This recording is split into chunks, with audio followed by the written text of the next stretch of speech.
Good evening मित्रांनो. I hope तुम्ही सर्व प्रिलिमची तयारी चांगल्या पद्धतीने करत आहात. आज माझ्याकडे काही सॅम्पल्स नोट्स आहेत ज्या मी माझ्या प्रिपरेशनच्या फेजमध्ये वापरल्या.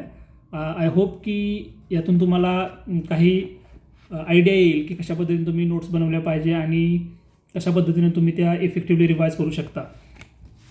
तर खूप सारे जे स्टुडंट्स असतील ते आता हिस्ट्रीसाठी स्ट्रगल करत असतील, कारण की स्पेक्ट्रमचं जे बुक आहे, मी स्पेक्ट्रम रेफर करायचो, काही जण बिपिनचंद्र पण रेफर करतात. तर मी ज्यावेळेस स्पेक्ट्रमचं बुक रीड केलेलं पहिल्या रीडिंगमध्ये आणि त्यानंतर दुसऱ्या रीडिंगमध्ये मी त्याच्या नोट्स काढलेल्या. तर ह्या 2019-20च्या वेळेस जी पण त्याची एडिशन होती स्पेक्ट्रमची, आय थिंक रेड कलरचं ते त्यावेळेस बुक होतं, त्याचं कवर पेज.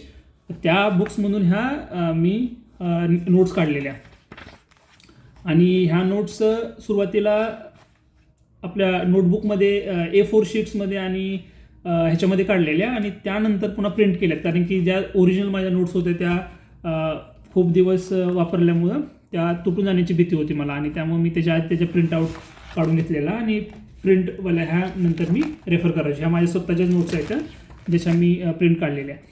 तर ह्या जर नोट्स मी आज जर रिवाईज करायला बसलो तर आय कॅन गॅरंटी हो की मी ह्या नोट्स 4 ते 5 तासामध्ये रिवाईज करू शकतो. तर जे पण आता स्पेक्ट्रम वाचत आहात तर त्यांना मी रिकमेंड करेल की त्यांनी स्लोली वाचा. तुम्ही ह्याच रीडिंगमध्ये तुम्ही त्याच्या नोट्स काढू शकता जर तुम्ही आधी थोडं रीडिंग केलं असेल तर.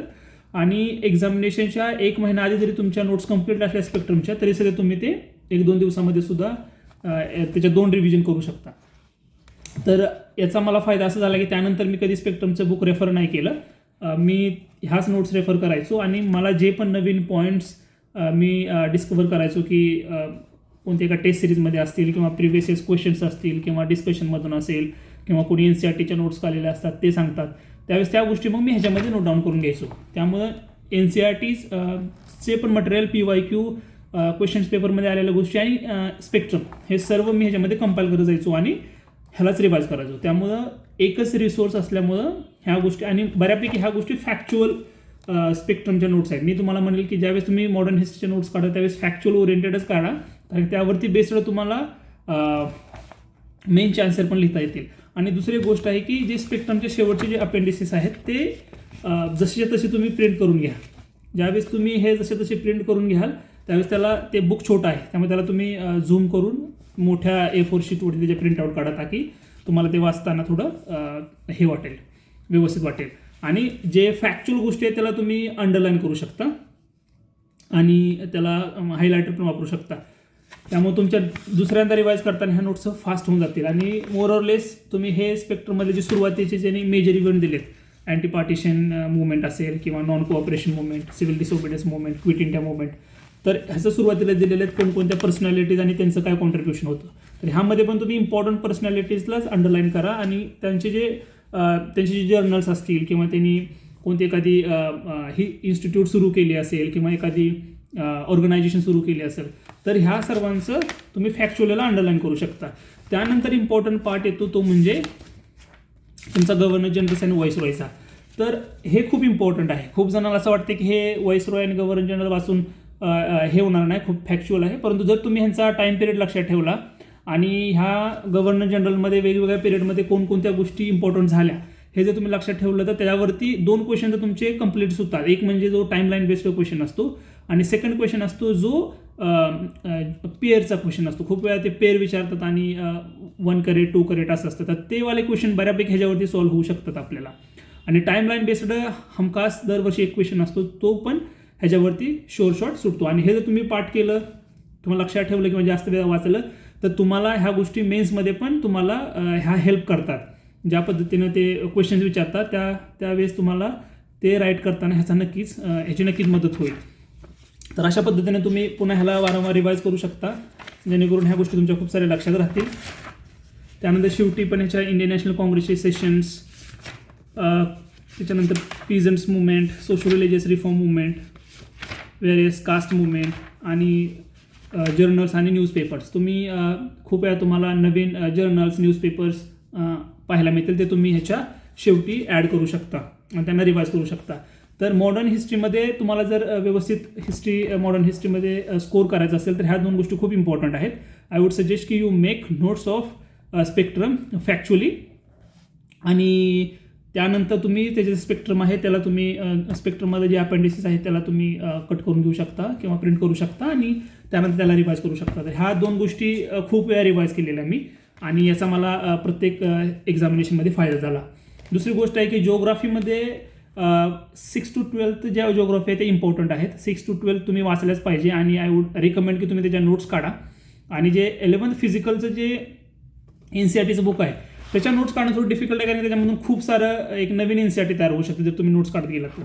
मग मी तुम्हाला सजेस्ट करेल की तुम्ही NCERTची जी 11th फिजिकल आहे त्याची प्रिंटआउट काढू शकता. PDF अवेलेबल आहेत ऑनलाईन, आणि ते तुम्ही बुक एकदा व्यवस्थित रीड करा, कारण की तुम्ही NCERT वाचत असल्यामुळं आणि तुम्ही ह्या प्रकारचा अभ्यास करत असल्यामुळं तुम्हाला कोणती गोष्ट इम्पॉर्टंट आहे आणि कोणती नाही आहे हे तुम्हाला कळू शकते ह्यातनं. जर तुम्ही व्यवस्थित NCERT जर वाचली तर त्याच्यानंतर तुम्ही त्याला हायलायटरने इम्पॉर्टंट पॉईंटला अंडरलाईन करा, किंवा त्याला पेनानं पण तुम्ही अंडरलाईन करू शकता किंवा हायलायटरनं पण करू शकता. आणि ह्याला सुरुवातीला एकच रिडिंग द्या व्यवस्थित, आता जर शेवटचं तुम्ही फेजमध्ये असाल प्रिपरेशनचा तर, आणि त्याला अंडरलाईन करून त्याच गोष्टी तुम्ही नंतर रिवाईज करा. म्हणजे 11th फिजिकलचं फक्त जे तुम्ही अंडरलाईन केलं हायलाईट केलेला पोर्शन आहे तोच रिवाईज करा, कारण की सुरुवातीला तुम्ही व्यवस्थित रिडिंग करून त्याला अंडरलाईन हायलाईट करता, जेणेकरून तुम्ही कुठली गोष्ट मिस नाही करत आहे. आणि त्यानंतर मग ही गोष्ट तुम्हाला एक्झामिनेशनच्या आधीसुद्धा तुम्ही काय करू शकता, आठवडाभर आधीसुद्धा एकदा रिवाईज करू शकता, आणि थ्रू आउट द प्रोसेस पण तुमचे रिवाईज करू शकता. तर 11th फिजिकल असं टॅकल करा. आणि जे ही आहे रेस्ट ऑफ द NCERTज आहे जिओग्राफीचे, आय वुड सजेस्ट की तुम्ही नोट्स काढा. आणि मी 6 to 12 NCERTचे बुक्स आणलेले, एक सेट आणलेला, आणि त्याच्यातनं त्या नोट्स काढलेल्या. आणि नोट्स काढताना जे एखादा डायग्राम किंवा एखादा मला ग्राफ पाहिजे असेल तर मी तो कट करून माझ्या नोट्समध्ये चिपकावून ठेवलेला, आणि तीच मी वही रेफर करायचो. दुसरा एक जिओग्राफीमध्ये आहे की जे पण मॅप्स आहेत त्याला तुम्ही रफ मॅप घेऊ शकता, आणि त्यावरती तुम्ही प्रॅक्टिस करा. भले ते नॅशनल पार्क्स असतील किंवा पोर्ट्स असतील, कोणतीही गोष्ट जी मॅपवरती तुम्ही रिप्रेझेंट करू शकता ती रफ मॅपमध्ये जास्त तुम्ही ही करा, प्रॅक्टिस करा, जेणेकरून तुम्ही नंतर त्याच्यावरती मास्टरी होईल तुमची आणि तुम्हाला गोष्टी लवकर समजून येतील. त्यानंतर एक इम्पॉर्टंट आहे ते म्हणजे PT 365.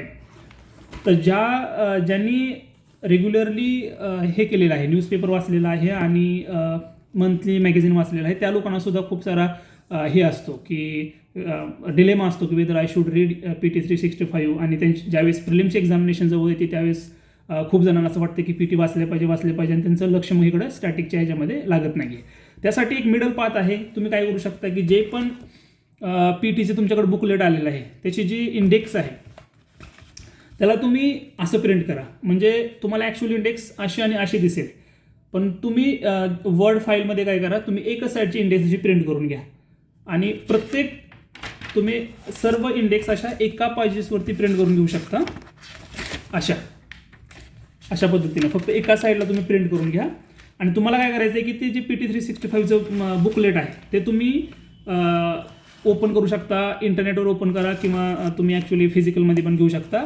ते तुम्ही एका साईडला ठेवा, आणि ही जी इंडेक्स आहे ह्या इंडेक्सच्या समोर जे इम्पॉर्टंट न्यूज आहेत जे तुम्हाला वाटतात ते फक्त तुम्ही PT 365 मधून वाचू शकता, किंवा तुम्ही ते पूर्ण PT 365 वाचू शकता. आणि त्यातल्या इम्पॉर्टंट गोष्टी खास करून PT 365 फॅक्च्युअल तुम्ही वाचा, फॅक्च्युअली त्याचं, आणि त्यातलं कंटेंट पण फॅक्च्युअलीच असतं खूप सारं. जे सब्जेक्टिव्ह थिंग्स असतात त्यांनी डिस्क्रिप्टिव्ह गोष्टी त्यांनी एलिमिनेट केलेल्या असतात. त्यामुळं त्यातले जे इम्पॉर्टंट जे फॅक्च्युअल आहे ते तुम्ही ह्याच्यावरती ह्या लाईनमध्ये सुद्धा लिहू शकता. 5-6 कीवर्ड जरी लिहिले तर तुम्हाला आयडिया येऊन जाईल. तर इम्पॉर्टंट तुम्ही जे इश्यूज आहेत ते असे करू शकता, किंवा ह्याच्यामध्ये तुम्ही स्पेसिंग देऊन पण हे प्रिंट करून घेऊ शकता, जेणेकरून तुम्ही कंटेंट लिहाल. आणि त्यानंतर तुमच्या ह्या नोट्स मग तुमच्या 2 ते 3 पेजेसमध्येच बनून जातील, आणि त्याला तुम्ही रिवाईज करू शकता इफेक्टिव्हली. तर तो एक तुमचा डिलेमा आहे तो पण एक दूर होऊन जाईल. तर ही एक गोष्ट आहे इम्पॉर्टंट जी तुम्ही लक्षात ठेवली पाहिजे. आणि त्यानंतर ही जी नोट मेकिंग आहे नोट मेकिंग करा. ज्या मोठे मोठे रिसोर्सेस आहेत त्यांना वाटलं तर एकच वेळा रिव्हिजन द्या, एकच वेळा रिडिंग द्या, परंतु त्या रिडिंगमध्ये त्याच्या व्यवस्थित नोट्स बनवा किंवा अंडरलाईन करा, जेणेकरून तुम्ही नेक्स्ट टाईमला वाचताना तुमचा टाईम कमी होईल. बिकॉज रिव्हिजन फास्ट होऊ शकते जर तुमच्या नोट्स रेडी असतील तर, किंवा तुम्हाला ऑलरेडी डिसाइडेड असेल की तुम्हाला कोणतं कंटेंट वाचायचं आहे आणि कोणतं नाही आहे. तर हा एक ॲस्पेक्ट आहे. आणि दुसरी गोष्ट म्हणजे जे मॅप्स आहेत, वर्ल्ड मॅपमध्ये ऑस्ट्रेलिया कॉन्टिनेंटचा मॅप आहे, एशियन कॉन्टिनेंटचा मॅप आहे, आफ्रिकन कॉन्टिनेंटचा मॅप आहे. तर त्यांचे सेपरेट तुम्ही मॅप्स घ्या, त्याच्यावरती तुम्ही स्वतः ते ड्रॉ करा आणि राईट करा आणि ते प्रॅक्टिस करा. तर these are some of the things. Time and again I will tell you की how to proceed about the preparation and how you can make notes, how you can effectively revise your notes. So I hope this will help you. I wish you all the best. Thank you.